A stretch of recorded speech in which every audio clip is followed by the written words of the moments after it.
After watching this film, I feel all sticky.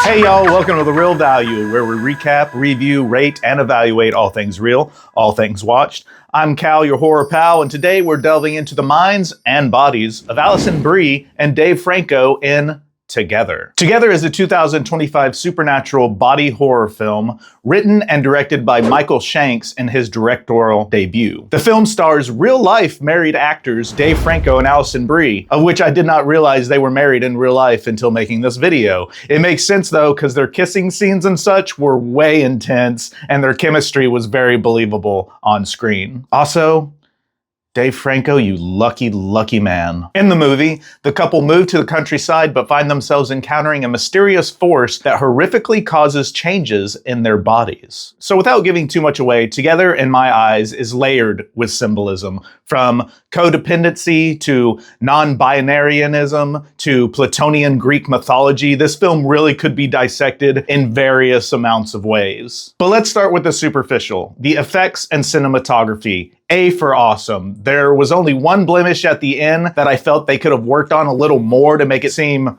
more real, but even then, the CGI and special effects in this movie were on point. The scares were equally as great. They start early on, especially in Tim's, Dave Franco's character, his dream sequences, and they're the kind that give you shivers instead of jolt. The story and plot are one of the most unique ones I've ever seen. Originality is an A+ in this one. I loved it. And how they blended the supernatural elements of the film with the body horror aspects were divine. Overall, this film is about love and relationships, about how even through bad times, two people can make it out together, see what I did there, stronger and more unified, see what I did there, than ever before. Ultimately, it's one of those films that you wish you could see how the characters progress and what happens to them later on, but also realizing that a sequel would probably ruin the entirety of the story. Without further ado, I give this one our second real rarity of the year. We've only had one other film ranked this high in 2025. That was Sinners. I feel that this one also goes that extra mile and is original enough to cross over from just a great film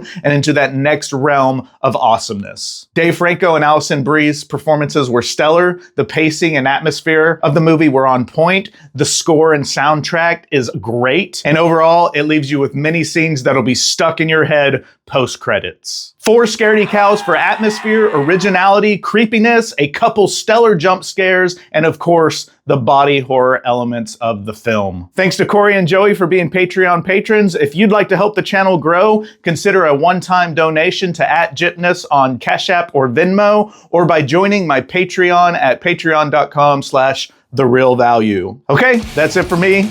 Remember to be nice to each other, and if you can't do that, at least don't be a dick. Peace. Man, I wish I could be stuck to Alison Brie. Dave Franco, too.